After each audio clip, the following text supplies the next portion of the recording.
Magandang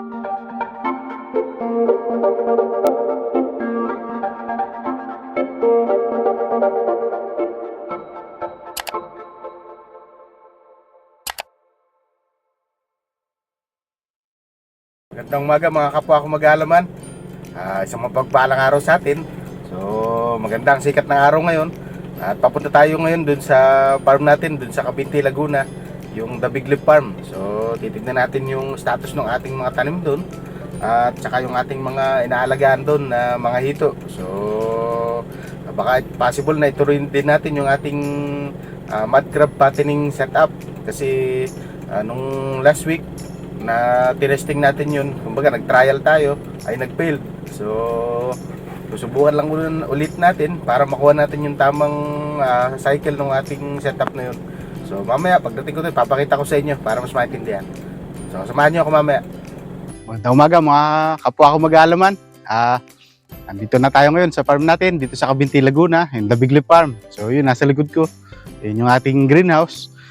Doon nakatanim yung ating mga lettuce. So ngayon araw, magpupunla din tayo ng lettuce ngayon doon para kumbaga madagdagan na yung ating mga tanim. Kasi medyo umaayos na naman ang panahon, hindi na sobrang init. Nung nakaraan kasi nangangamatay yung mga lettuce natin kasi nga sa sobrang init, kumbaga yung ugat nila nabubulok. So kumbaga nagkakaroon ng root rot. So kailangan na nating may ayos yung ating mga halaman para kumbaga maging operational din ang ating greenhouse. So pakita ko sa inyo. Sa ngayon, uunahin lang natin linisin yung tubig ng ating mga hito para kumbaga malinis na uli yung tubig nila. So samahan nyo kami. So ito mga ka-farmer, yung aming mga hito, ayan, malalaki na.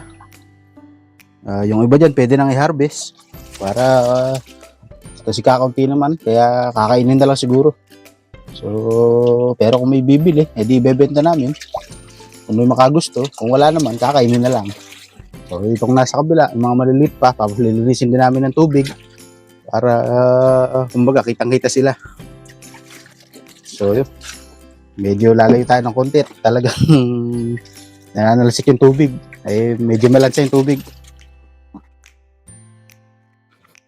So ito mga ka-farmer, dito sa bandang dulo dito ay merong parang temporary lang na ginawang kulungan ng baboy. So merong isa dito, andito si Pepa. Yun, si Pepa. So mamaya papakainin na yan at binigyan na namin ng tubig. So lilinisin din tong kulungan para kumbaga luminis na siya. So malaki na ang kanyang nilaki. So pag tagal-tagal pwede na rin pambenta yan o kaya pangkatay. Si Pepa Pig.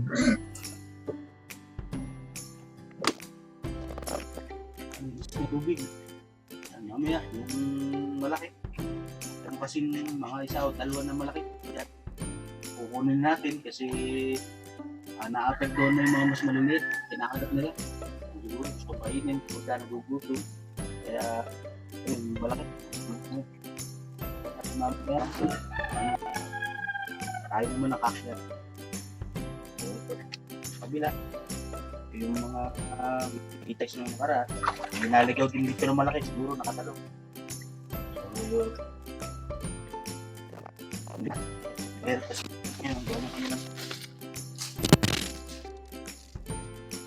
So kumusta mga ka-farmer? Nandito na tayo ngayon sa loob ng greenhouse. Yung nasa likod na yun yung ating yung mud crab fattening setup natin. So sa ngayon yung mga ginamit natin na patungan nung una, ito mga ganito. So mga lawan net ay hindi magkakaigi kasi lumalambot kapag nababasa ng tubig. So wala na ito, wala nang gamit itong mga board na ito. So titignan na lang natin kung ano pang pwedeng gawin dito. Kung halimbawa lamesa o kung ano man na pwede pang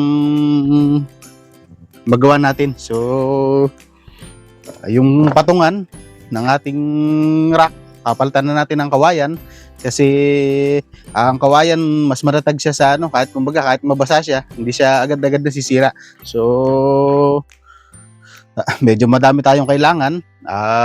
Bukas mangunguha kami. So may mga nabibili naman dito na may mga tanim. So dito naman sa parte dito, mura lang naman ang kawayan. Kumbaga, hindi naman siya ganun kamahalan, pero ang kaibahan lang ay ikaw mismo ang kukuha. Kumbaga, pag ako ang bumili, ako mismo yung kukuha dapat doon. So, okay na rin yun. Kasi hindi naman ganun kamahal yung mga kawayan dito. So, sa ngayon, wala tayong magiging progress dito sa ating mud crab fattening. Kasi nga, kailangan talaga natin yung rack. So, pagka nailagay na natin yung mga patungan na kawayan na yon, tsaka natin ayusin yung flow rate ng ating mga pipe. So may dala naman akong drill palagi. Pwede natin palakihin yung butas nung mga pipe para kumbaga magtama yung kanyang flow rate, magpare-parehas. So papakita ko na lang sa susunod yun kapag magagawa ko na. So mga ka-farmer, ito yung mga tanim na lettuce. Medyo hindi maganda yung pagkakasibol niya ngayon. Yung ating mga punla, kadalasan sa kanila naglelegi. Siguro dahil dito sa net shade, kaya hindi sila masyadong naarawan. Ang problema naman, kapag tinanggal natin yung net shade, namamatay naman sila kasi nga sa sobrang init. So, siguro ito yung mga variety na assorted, hindi sa yung tourbillon. Kasi sa tourbillon variety, okay lang na meron siyang net shade as long as nasisikatan pa rin siya ng kahit konting araw. Hindi siya maglelegi. So, sa panahon ngayon, yun yung pinakamagandang itanim natin, tourbillon. So, yun yung dala namin na punla ngayon. So, yun yung plano namin gamitin para makapagpunla ulit tayo. Ito siya, tourbillon. So, mga ka-farmer, napakita ko na lang sa inyo yung mga tanim dito sa labas. Sa labas ng greenhouse, yan, mga mustasa. Meron din tayong iba pa dun na mga tanim. So, ipapakita ko sa inyo. So, ito yung mga mustasa na pinature natin na nakaraan. Medyo malalaki na sila. So, hindi pa sila for harvest kasi may lalaki pa yan. Kumbaga, yung dahon niya medyo pahaba pa. Ang for harvest niya, ang dahon niya malalapad na.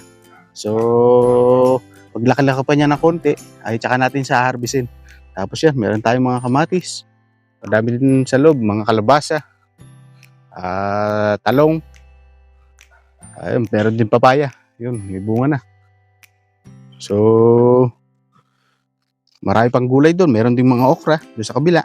Ipapakita ko sa inyo. So ito mga ka-farmer. Ayan yung mga talong natin. Talong na kulay puti. Ang bunga. Kumbaga, pahaba yung kanyang bunga pero puti. Meron din naman nung violet yun sa may bandang dulo. Ayan yung puting talong.